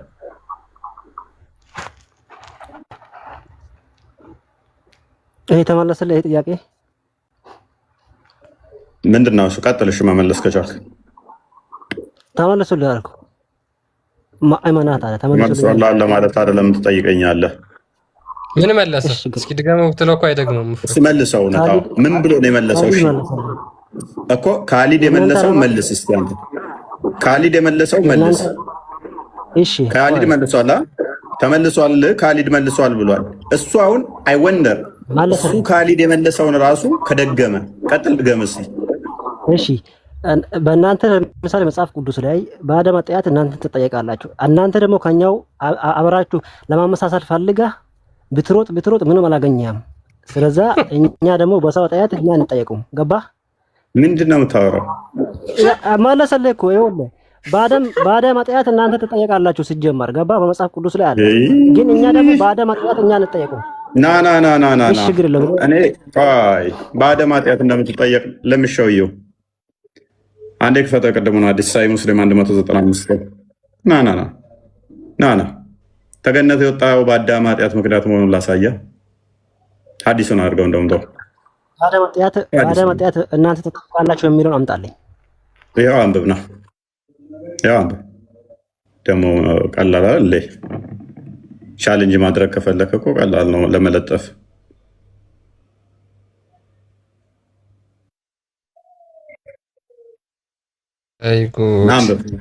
አንብብ።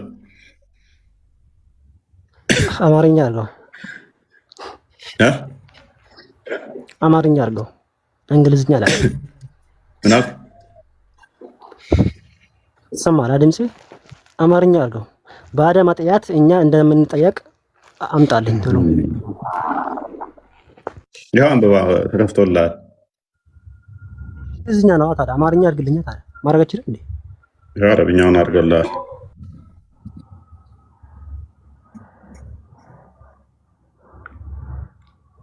አንብብ ከዚህ ጀምረህ ይሄ ነው በለኛ ታዲያ በአማርኛ አድርገው። እኔ አረብኛ አላውቅም፣ በአማርኛ አድርግልኝ።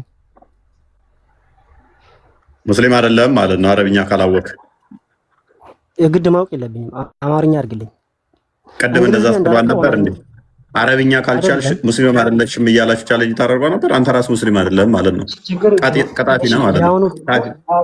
እሺ ያውኑ ደግሞ ይሄ እዚህ ጋር አለው። አንብብ።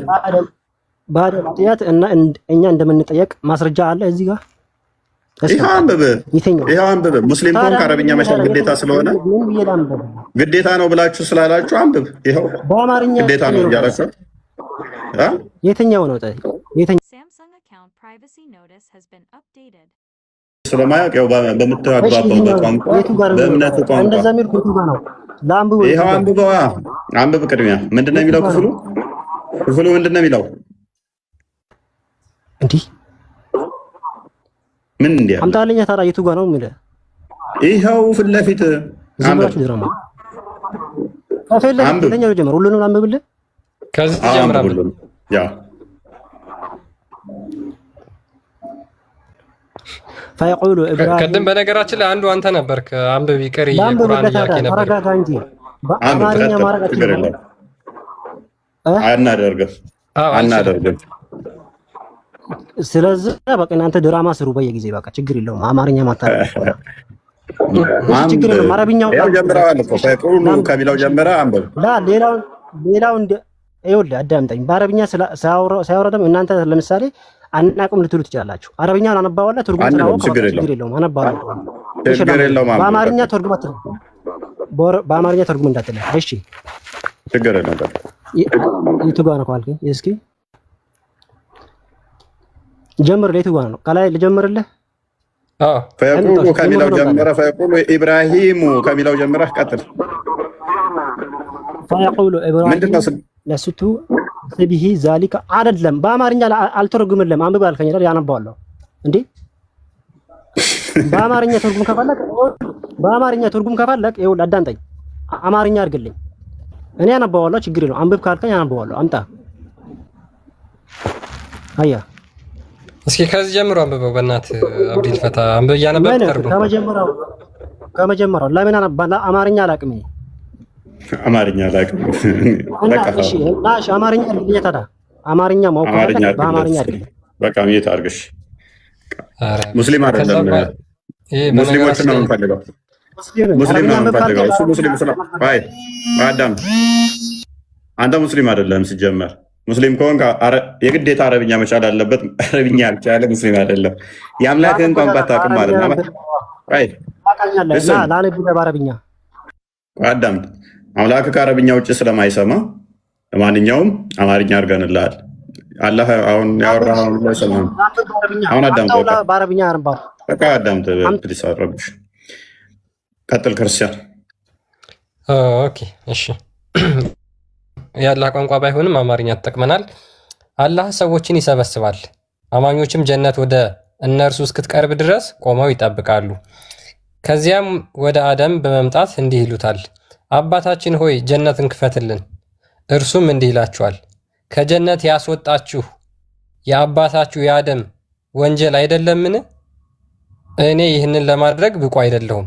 ይልቁንም የአላህ ወዳጅ ወደ ሆነው ልጄ ወደ ኢብራሂም ሂዱ።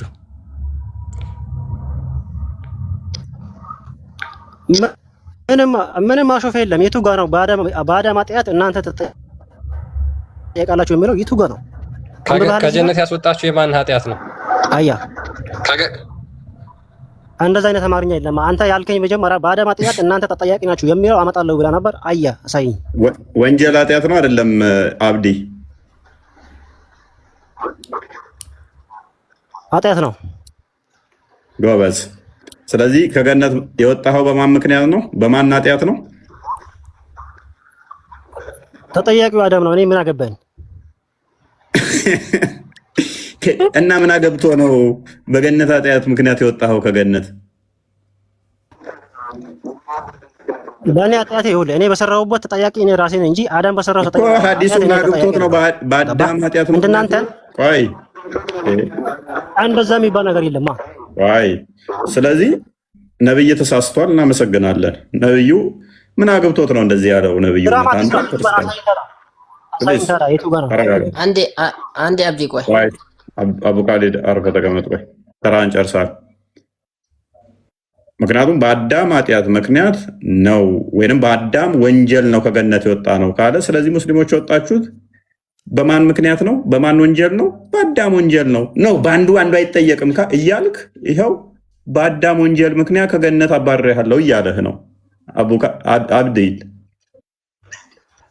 ስማ እፎይ፣ አንደኛ ሰው 3000 ሰው አለ ይታዘባል። ገባ? እኔ ያልኩት ምንድን ነው መሰለክ፣ በአዳም ኃጢአት እናንተ እኛ በአዳም ኃጢአት እንደምንጠየቅ ማስረጃ አምጣልኝ። አብዲል ፈታ እስኪ አንድ ጊዜ በአዳም ኃጢአት ነው ከጀነት የወጣሁት ብለህ ተናገር። ጀነት አልገባውም። እኔ መቼ አየሁት ነው? እኔ ነብይ እዚህ ጋር ተሳስቶ ነው እንደዚህ ብሎ የተናገረው? መቼ ሞትኩኝ? የቱ ገና አለው?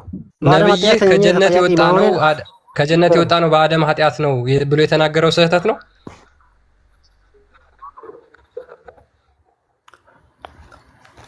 እኔ የማወራው ሌላ፣ አንተ የምታወራው ሌላ ነው። ገባህ? አንተ እኔ መጀመሪያ እኔ የገባሁበት አቅጣጫ በአደም ኃጢአት እናንተ ተጠያቃላችሁ የሚለውን አለህ በላይ ነበር። አሳይ። ከጀነት የወጣሁት በአደም ኃጢአት ነው የተናገረ። ልክ ይኸውልህ አብዲል ፈታ ቀላል እኮ ነው። ነብይህ እንደተናገረ እናንተ ለማመሳሰል አንዴ አብዲል ፈታ ነቢያቶች እናንተ አይዋሹም ብላችሁ ነው የምታምኑት አይደለ? እዚህ ጋር ደግሞ እያወሩ ያሉት እነማን ናቸው? እነ አደም፣ እነ ኢብራሂም፣ ሙሐመድ ነው ይህንን ታሪክ የሚተርከው። ስለዚህ እናንተ ነቢያቶች ይዋሻሉ ብላችሁ ይዋሻሉ እንደ ነቢያቶች አብዲል ፈታ ይዋሻሉ? ስማኝ ወንድሜ፣ እኔ ይዋሻሉ ወይስ አይዋሹም?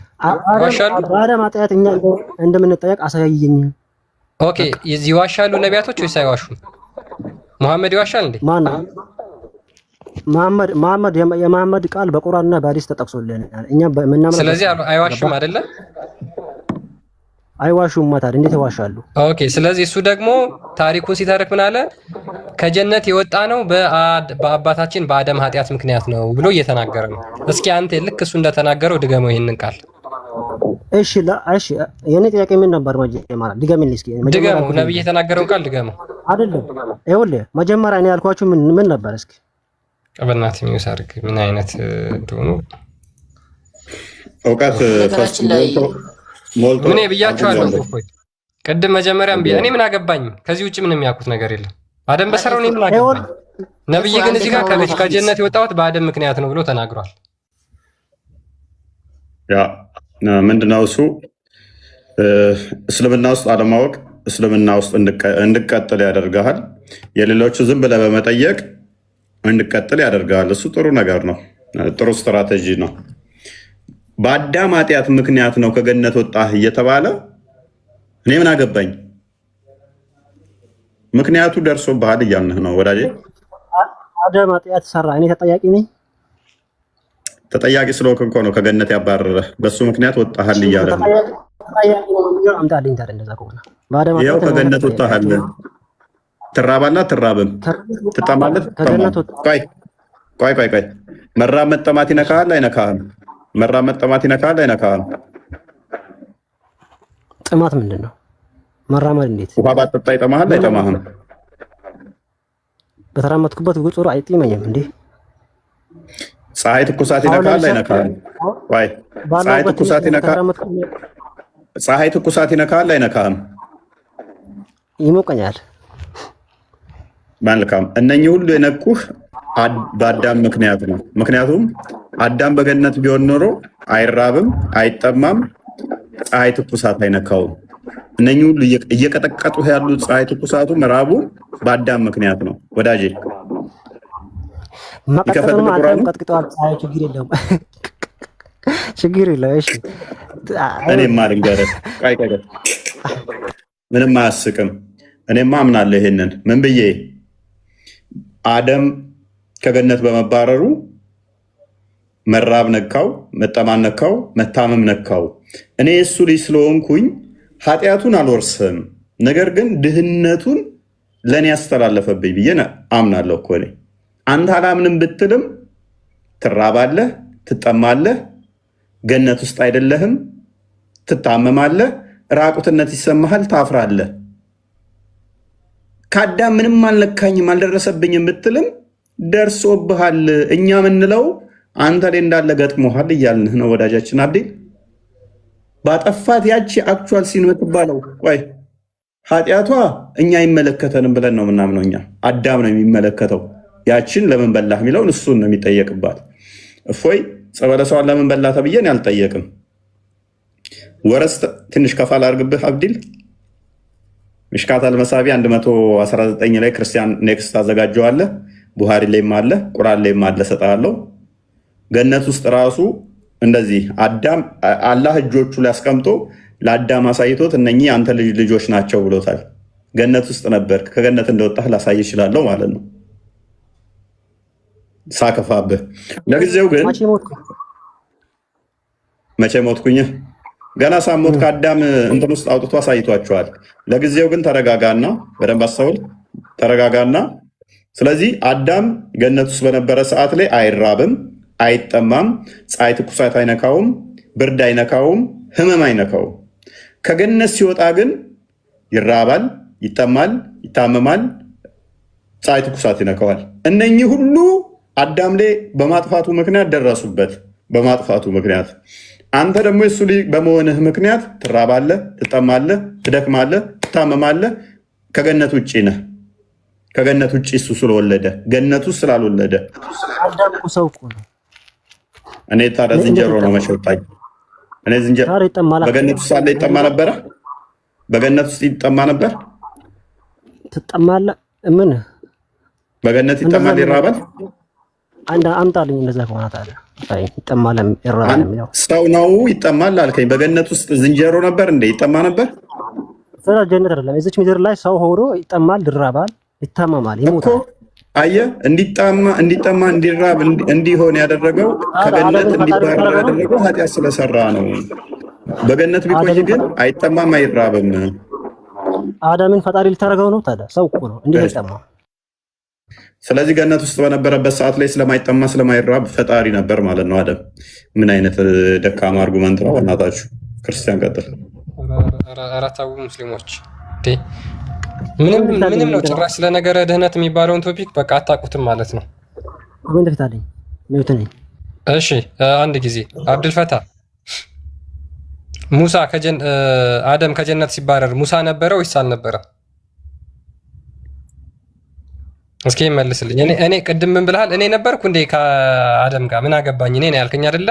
አንተ አልነበርክም። ልክ አንዴ እሺ፣ ችግር የለም። አንዴ አንተ አልነበርክም፣ ተስማምቻለሁ። አንተ አልነበርክም። ሙሳ ነበር አልነበረም? ጥያቄ አለኝ። ታዲያ የመጀመሪያው ከተስማማ ትጠይቃለህ። 10 ጥያቄ እጠይቃለሁ። ይሄን መልስልኝና ሙሳ አብሮ ነበር አልነበረም? ቅድም አንተ አልነበርክም ስላልክ ማለት ነው። አንድ ባንድ ብናደርገው አሪፍ ነው። አሁን አንድ ጥያቄ ልጠይቅና ከዛ ትጠይቀኛለህ። በቃ ችግር የለውም። ይሄን ቀጥልና ቶፒካችን ሽፍት እንዳይሆን ሙሳ ነበረ ወይስ አልነበረም አደም ከጀነት ሲባረር? ምን አገባኝ ቅድም ስላልክ ማለት ነው። ሁሌም እንደዛ ነው። ጥያቄ መለስኩ አይደል? ቅድሙን አሁን ልጠይቅህ ምንም ስላልመለስክ ነው የመጨረሻ ጥያቄ የምጠይቅህ። ማመን አላማመን ምንም የምታውቀው ነገር የለም። ምንም አላስተማሩም ስለ ነገረ ድህነት ኑሃ እንኳን የለህም። እሺ ልጠይቅህ ጥያቄ ትንሽ ተማር። መጀመሪያ ቆይ አንዴ እኔ ነበርኩ እንዴ ያልከውን መጀመሪያ ትፋትና ከዛ በኋላ እንቀጥላለን። ትመልሳለህ። የመጨረሻ እድል ነው የምሰጥህ። እሺ መጀመሪያ ጠይቀኛ። ጥያቄ ምን ነበር? እስኪ ጠይቀኝ። ኦኬ በአደም ኃጢአት ምክንያት ነው አንተ ከገነት የወጣኸው ወይስ አይደለም? አይደለም። እኔ ያንተ ዓላማ ምን ነበር? ተጠያቂ ነኝ የሚለው አይደል? በዚህ አይደለም። እኔ አንተ በአደም ኃጢአት ምክንያት ነው የወጣኸው ከጀነት ወይስ አይደለም? እኔ ቅድም አልነበርኩም ብለህ ነበር። እኔ ወይ እኮ የት ነው የምትሄደው? ቅድም ጥያቄ እኮ ማለት መጀመሪያ የት ማለት ከምኮ መጀመሪያው ጥያቄ ራሱ እኮ ነው። ኦኬ መልስልኝ ደግመህ፣ ችግር የለው እኮ በአደም ኃጢአት ደግሞ እኔ መጠየቅ የለብኝም። ኦኬ በጣም ጥሩ። አንተ በአደም ኃጢአት መጠየቅ የለብህም። በቃ እሺ፣ እና ሐዲስ ላንብብልህ። ይሄ ሐዲስ ምንድነው የሚለው? ሙሳ አደምን ሲወቅሰው በአንተ ኃጢአት አይደለ እንዴ ከጀነት የወጣ ነው ብሎ እየተከራከሩ ያለበትን ሐዲስ ላንብብልህ። ሱናን ኢብን ማጃ 80 ላይ ማለት ነው። ምን ይላል? አቡ ሁሬራ እንደተረከው ነብዩ እንዲህ ሲሉ ሰምቻለሁ ብሎ ሲያወራ የሰማውን ይላል። አደምና ሙሳ ተከራከሩ።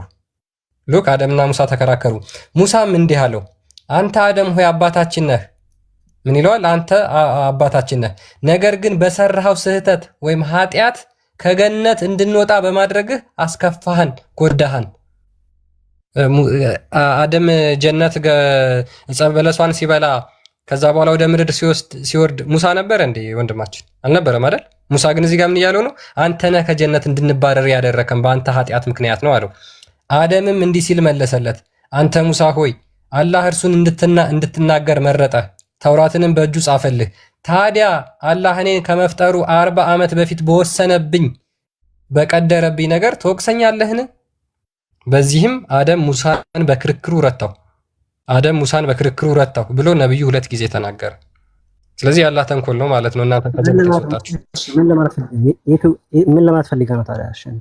በጣም ጥሩ። አሁን አንተ ሙሳ የተናገረውን ቃል ትደግምልኛለህ። ሙሳ ምን ብሎታል? አንተ አባታችን አደም ሆይ በአንተ ኃጢአት ምክንያት ነው ከገነት እንድንወጣ ያደረከን ያስከፋህን ብሎ ተናግሯል። አሁን ይህን ቃል ድገመው። እሺ ተጠያቂ ነኝ አለ። ነው እሱ የጤና የሚለው እንዴ ልጅ እፎይ ምንድነው ነገሩ? እኮ አልኩ እኮ ዳ የተማተደም አንተ ከእናንተ ልተማሳሰሉ ፈልጋችሁ ነው። እናንተ በአደም ይኸውልህ እናንተ በአደም አጣያት ትጠያቃላችሁ፣ ችግር የለውም። ከእናንተ እንትን ለማድረግ ትሞክራላችሁ። ሚዩት ነው እፎይ። ይሄ ጤነኛ አይደለም፣ የምር ጤነኛ አይደለም። እሺ አንተ እሺ እናውራ እንቀጥል። በዚህ ጠብቅሽ። እሺ ያው ነው። እሺ የተኛው ነው ታዲያ? እሺ ችግሩ የቱ ጋር ነው? እሺ በአዳም ምክንያት ከገነት ተባርሬያለሁ በል እስኪ። እኔ መቼ ገባሁኝ? ሙሳ ገነት ውስጥ ሆኖ እንደ በአዳም ምክንያት ነው ከገነት የወጣሁት ያለው። ስለ ሙሳ እኔ ተጠያቂ ነኝ? እኔ ሙሳ ነብያችሁ ነው አይደለም? ነብያችን ነው። ስለዚህ ሙሳ የሚናገረው ከራሱ ተረት ልብ ወለድ ነው። ታዲያ አስወጣህን ነው ያለው እንጂ በአንተ ምክንያት በአንተ ኃጢአት እኛ ተጠያቅን አይደለም አለው እኮ። በአንተ ምክንያት ከገነት እስቲ አሁን አንተም በቃ አስወጣህን ያለው አይደል? እስቲ አንተም እንደ ሙሳ አደም ነው ከገነት ያስወጣን ብለህ ትላለህ? መቼ ያስገባኝ? መጀመሪያ መቼ ገባሁኝና ወጣሁኝ? ከገነት የወጣሁት በአዳም ምክንያት ነው በል እስቲ። በአዳም ኃጢአት ምክንያት ነው በል እስቲ። መቼ ገባሁኝ መጀመሪያ ገነት? ስለዚህ ሙሳ ተሳስቷል ማለት ነው። እንዴ ምን አይነት ጥያቄ ነው የምትጠይቁት? ወላሂ እንደው ሙሳ ይሄንኑ በአንተ ምክንያት ነው ከገነት የወጣ ነው ሲል ሙሳ ተሳስቶ ነው?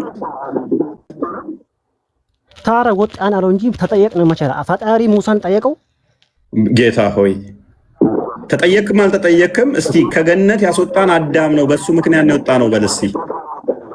ለምን ላለው መጀመሪያ መቼ ገባሁኝ መቼ ወጣሁኝ? ስለዚህ ሙሳ ተሳስቷል ማለት ነው። ሙሳ እሺ ሙሳን ደግሞ እንደዛ ካለ ሙሳ ደግሞ በአደም ኃጢአት ተጠየቀ እንዴ? ሙሳ ከገነት የወጣሁት በአንተ ምክንያት ነው አዳምን ስላለ ስለዚህ ሙሳ ተሳስቷል ወይንስ ሙሳ ትክክል ነው? እሺ ወጣና ተጠየቀ የሚለው የትኛው ነው? እስኪ የመሳሰለው አሁን የጠየቅኩን ብቻ መልስ። ሙሳ ምን ብሏል? ከገነት ለመባረራችን ለመጎዳታችን ምክንያቱ መጎዳት ማለት መጠየቅ ነው። ባይዘይ ከገነት ለመባረራችን ችግር እንዲደርስብን ምክንያት ስለሆንከን አንተ በአንተ ምክንያት ነው ማለቱ ሙሳ ተሳስቷል? ትክክል ነው? መጀመሪያ ጥያቄና ጉዳት ይለያያል። ገባህ? ይሄን አስተካክል። መጀመሪያ ችግር የለውም። ሙሳ ደግሞ በአንተ ምክንያት ከገነት አባረርከን ያለው ደግሞ በአንተ ኃጢአት እኛ ተጠየቅን አላለው። ገባህ? ወጣን አለው እንጂ ተጠየቅን። ኦኬ አንተ ማመሳሰል መጎዳት አዳምጥ። እሺ አስቆይ አዳምጥ። እሺ አዳምጥ። አስከፋህን፣ ጎዳህን፣ ይሄም የሆነው በአንተ ምክንያት ነው ማለት ቅጣት ስለመጣብህ ችግር ስለገጠመው ነው። በሱ ምክንያት አንድ አካል በአንዱ አካል ተጎዳውኝ ካለ አንድ ሚኒት አድርግ ሲሳወራ። ይሄ በጣም ቀላል ጥያቄ ነው የጠየቁ። እኔ ብዙ ሐዲሶች አሉ ባይዘው ጠልዘው የሚጥሉ ለአቅመ እንትን ስላልደረስክ ነው ዝም ያልኩ። በደንብ አስተውል።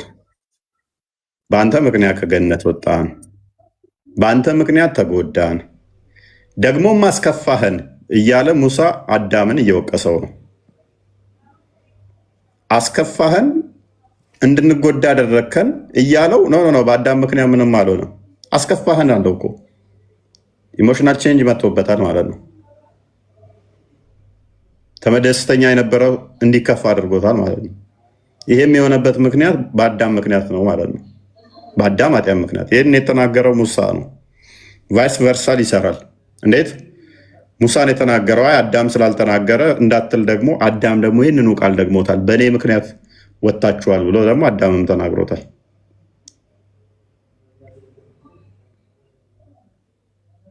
ሙሳ የተናገረውን አዳምም ኮንፊርም አድርጎታል።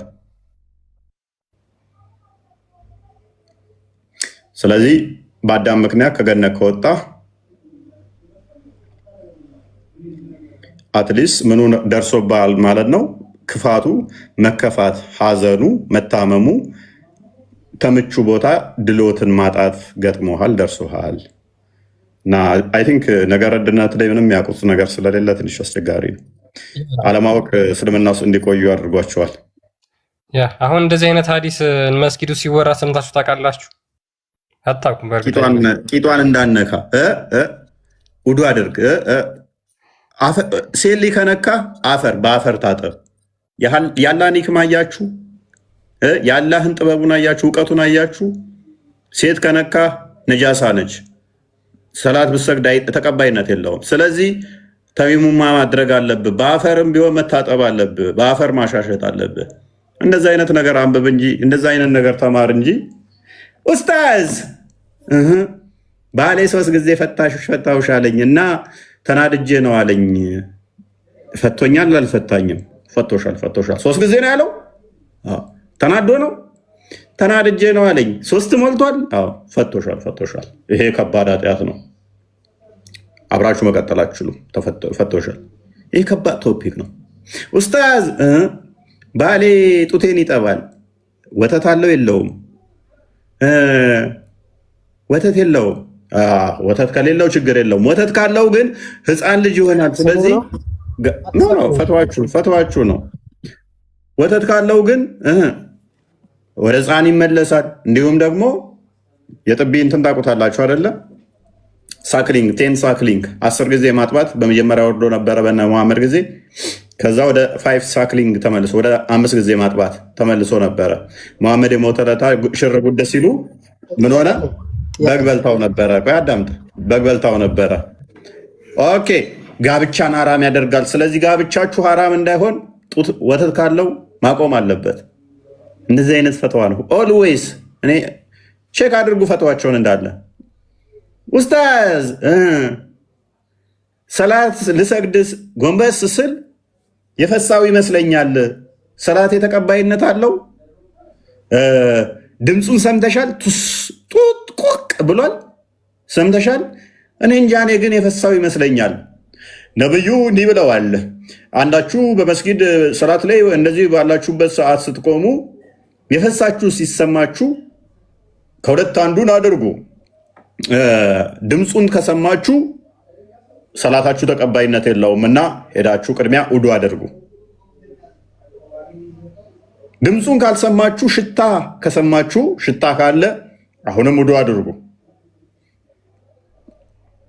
ሁለቱ ከሌሉ ግን የፈሳችሁ የሰይጣን ውስዋስ ሊሆን ይችላልና እሱ ችግር የለውም ብለዋል። ስለዚህ አላሁ አለም። ኡስታዝ ጥያቄ አለኝ። ምንድነው ጥያቄሽ? ባሌ ሳይነግረኝ ሌላ ሚስት አገባ። ስንተኛን ያገባው? ሁለተኛ። አልነገረሽም? አዎ። እና ምን አልሽ? እኔማ በጣም ተናድጄ ልፈታው ነው። ምን አባሽና እንጂ አላህ 4 ፈቅዶለት ሳለ ገና ሁለተኛ ገባ ብለሽ ማነሽ አንቺ? ገና 2 ይቀሩታል። ሶበር አድርጊ። ሶበር ተመለሽ። ገና 2 አልነገረኝም እኮ ኡስታዝ። እናንቺ ማነሽ? 4 ተፈቅዶለታል እንዴ? አላህ እንዲህ ብሏል፣ ሴቶች ለባሎቻቸው መታዘዝ አለባቸው። እሺ ችግር የለውም መታዘዝ። አላህን የሚፈሩ ለባሎቻቸው ተገዢ መሆን አለባቸው ብሏል። ኦኬ እሺ፣ ሌላስ? 4 ቢያገባብሽም 3 ቢደርብብሽም ዝም ማለት አለብሽ። ሐቅሽን መወጣት አለበት። ሐቅሽን ተወጥቷል። ሐቅሽ ምንድን ነው? ምግብ ካበላሽ በቂ ነው። ቤት መውጣት የለባትም። ምክንያቱም ሸሪያው እንደዛ የሚለው እናቷ ታማ እንኳን እናቷ ብትሞት እንኳን ቀብር ባል ካልፈቀደ መሄድ አትችልም። ቤቷን ትታ እናቴ ታማለች ሐኪም ቤት ልሂድ ብትል ባል ካልፈቀደ አይቻልም። ከዚህ አይነት ተረት ውጪ ስለ ነገረ ድህነት ሲያስተምሩ ሰምታችሁ ታውቃላችሁ? አዳም እንዴ ከገነት ተባረረ? ሞት ለምሳሌ ሞት እንዴት ነው የሚወገደው? እኛ ሞት በሞት እንዴት ተሻረ ብለን እናስተምራለን። ሞትን ክርስቶስ እንዴት እንደገደለልን፣ ዘላለማዊ ሕይወት እንዴት እንደሆነ፣ ሞት እንዴት እንደሆነ ያውቁታል እነሱ። ሞት እንዴት እንደሚቀር ያውቁታል? አያውቁትም። አዳም ሰፊ ሳህን ይበላ ነበር፣ በትልቅዬ ሳህን ይበላ ነበረ። ተገነት ተባረረ። ያ ነገር ቀርቶብናል። አሁን ወደፊት በትልቅዬ ሳህንና ትሪ እንበላለን። እኚህ ሼክማ የሆነ ሰዓት ላይ እኮ በቃ እኚህ ሼክ እና ያኛው ማን ነበር የሚባሉት? ያ በነገራችን ላይ አሁን የተናገርከው ነገር በቃ ሁልጊዜ ፈትዋ ብታዩ ቂጥ፣ ብልት፣ ጡት መታጠብ፣ ጀናባ፣ የወር አበባ እንደዚህ አይነት ተረት ተረቶች ብቻ ናቸው የሚወሩት። ስላላህ አንድ ነገር ሲወራ ስሙ ራሱ እኔ በነዚህ ሰውዬ አፍ በተለይ ፈትዋ በሚሰጡበት ሰዓት አዳምጧቸው። ኒካ ያሰራልኝ አባቴ ነው። አባቴ ደግሞ ሰላት አይሰግድም። ሰላት የማይሰግድ ሰው ያሰራው ኒካ አይፈቃም ተባለ። ምን ማድረግ አለ? የሆነ ሚጣት ነገር ጥፎ ከዛ ይሄ ባንገቷ ላይ ታርገው ብሎ የሆነ ወረቀት ምናምን ጥፎ ሰጠኝ። ባንገቷ አላህ የለም ሁለት ሀይድ ነኝ ብዬ ጠዋት ስነጋ ጸድች አገኘሁኝ። ምን ላድርግ ነው? ከጸዳሽበት ጊዜ ጀምረሽ ጾም። እናንተ እኮ እንስሳቶች አይደላችሁም። ራሳችሁን ታውቃላችሁ እንዴት ማጽዳት እንዳለባችሁ። ድመት እንኳን ራሷን ታጸዳለች። የሙስሊም ሴቶች ግን ሼኮቻቸው ጋር ነው የሚደውሉት። ከሀይድ እንዴት ልጽዳ እንዴ ልታጣ የምር ዘፈን መስማት እንኳንስ በጾም ላይ አይደለም ከጾም ቢነጋብኝ እንዴት ላድርግ ያለችው ወይም ያው ጀናባ ላይ ሆኜ ቢነጋብኝ ትልቅ አሳሳቢ ቶፒክ ነው።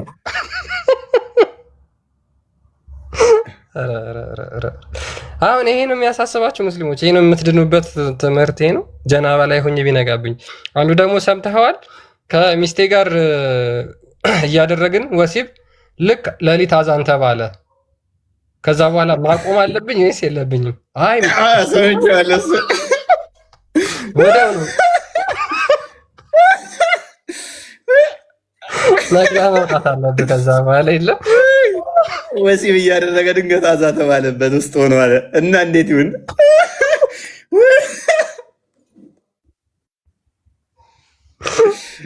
ኧረ ጉድ! ሶሪ ሙስሊሞች፣ በቃ ቶፒክ ሁሉ ይሄ እኮ ነው። በቃ የትም ያልተነዳ አዲስ ብራንድ እኮ ነው የምትሰሙት።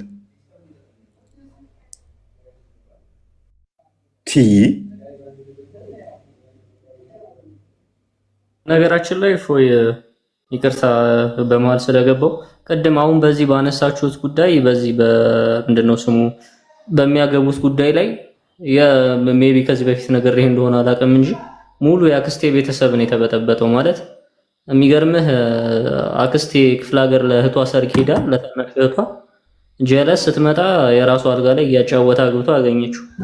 ዘን የሰጧት መፍትሄ ምንድነው? በቃ ምንም ነገር የለም ይቻላል ነው ምናምን እንዴ ሳያስፈቅደኝ እንዴ ሳይጠይቀኝ ምናምን ነገራት። ስትመጣ አይ በቃ አይሆንም ምናምን እሷ ተጣልታ ከባሏ ጋር ክፍለ ሀገር ነው ያለችው እና የአክስቴ ልጅ እስከማጣት ድረስ ማለት ነው። በጣም የሚያስጠላ ነገር። የማሜ ቤተሰብ አለባችሁ እንዴ? የማሜ ዘርያ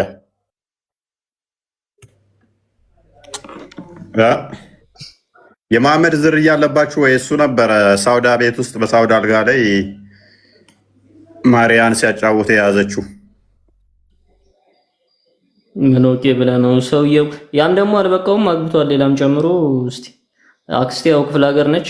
አንዴ ሂጅ ወርቻት ነበር ምናምን። መጽሐፉ እኮ እንደውም ይፈቅዳል ምናምን ቁርአን ነው እያሳየዋት ነበር። እኔ በዚህ አላምንም ምናምን እነሱ የሚወጡት የራሳቸው ህግ ነው ምናምን ብላ አንዴ እንደውም የሆነ ሰዓት እንደውም እንትን አትበለኝ ምናምን አትንገረኝ ስለዚህ ቁርአን ምናምን ብላ እንትን እያለች ነበር። ይመቻት። ራመትና መካነ ምናምን ነው የሚለው። ሰላም እንዴት ናችሁ? ሰላም ነው። እንዴት ነው? እኔ ሙስሊም ነኝ ግን ክርስቲያን መሆን ፈልጋለሁ። ያኔ ስለ ክርስትና ደግሞ በደንብ ማወቅ ፈልጋለሁ። ብዙ ጊዜ እከታተልሃለሁ፣ የተወሰነ እንትን ብሎኛል፣ ግን ከዚህ የበለጠ ማወቅ ፈልጋለሁ። ኦኬ። ትምህርት በውስጥ ክርስቲያን ጓደኞች ካሉሽ ተማሪ በውስጥ የሉኝም። ኦኬ። ላይመን ጻፊለትና መምህር ይልክልሻል። ፎሎ መልስልኝ አይመን። አድርጌሻለሁ፣ ፎሎ አድርጌሻለሁ። ሰላም በይ በውስጥ። ኦኬ። መካምነት ነው የሚለው መልካምነት ለራስ ነው። መልካምነት አለሽ? ጨረስን። ጥያቄ አንዳንድ አላችሁ?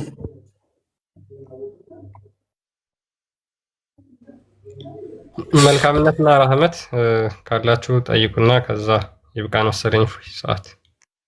ያ አካውንታችንም ዛሬ ጥሩ ነው። እችላለሁ። ጠይቂ።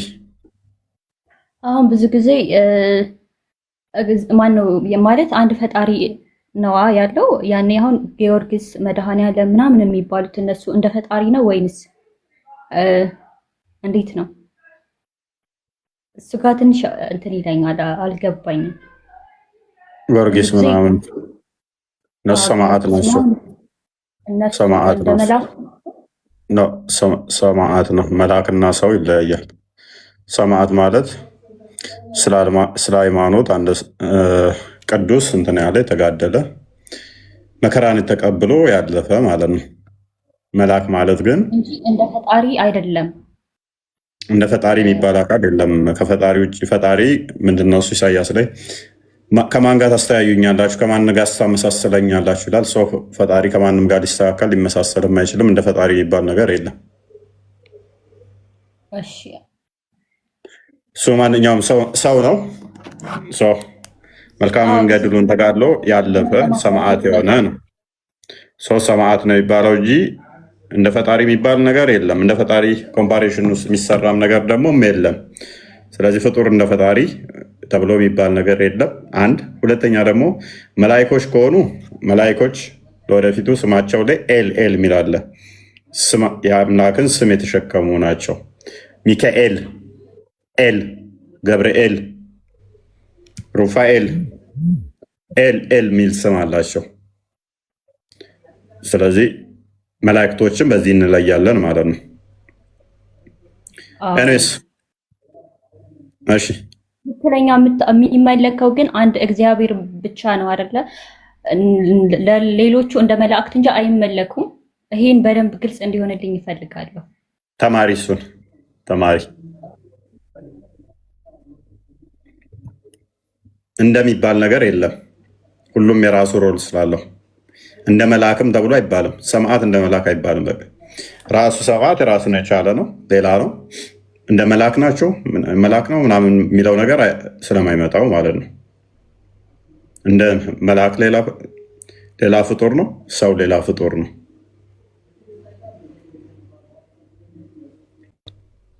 እንደ ከሌ ምናምን የሚባል ነገር የለም ማለት ነው። አምልኮ የሚሰጠው ግን ለፈጠረን አምልኮ ምንድን ነው? ለፈጠረን ማን ነው ለሚለው ከሆነ አይፈጠረን እግዚአብሔር ነው። የሚመለከው እግዚአብሔር ብቻ ነው። የፈጠርከን ያስገኘህን ካለመኖር ወደ መኖር ያመጣህን የሰራህን ሰማይና ምድርን ካለመኖር ወደ መኖር ያመጣ ፈጣሪ ነው። ከሱ ውጭ የለም። ሌላው እንደኛ አብረውን ይህን የሚሉ ናቸው። መላእክቶችም ሆኑ ሰዎችም ቅዱሳንም ሆኑ ጻድቃንም ሆኑ ሁሉም እነሱም ፈጣሪን ምን የሚሉ ናቸው? ካለመኖር ወደ መኖር ያመጣህን አብረው የሚሉ ናቸው። እንደኛው የሚሉ ናቸው። መላእክቶችም ቢሆኑ ፈጣሪን አንተ እኮ ያስገኘህን፣ አንተ እኮ የሰራህን፣ አንተ እኮ የፈጠርከን የሚሉ ናቸው።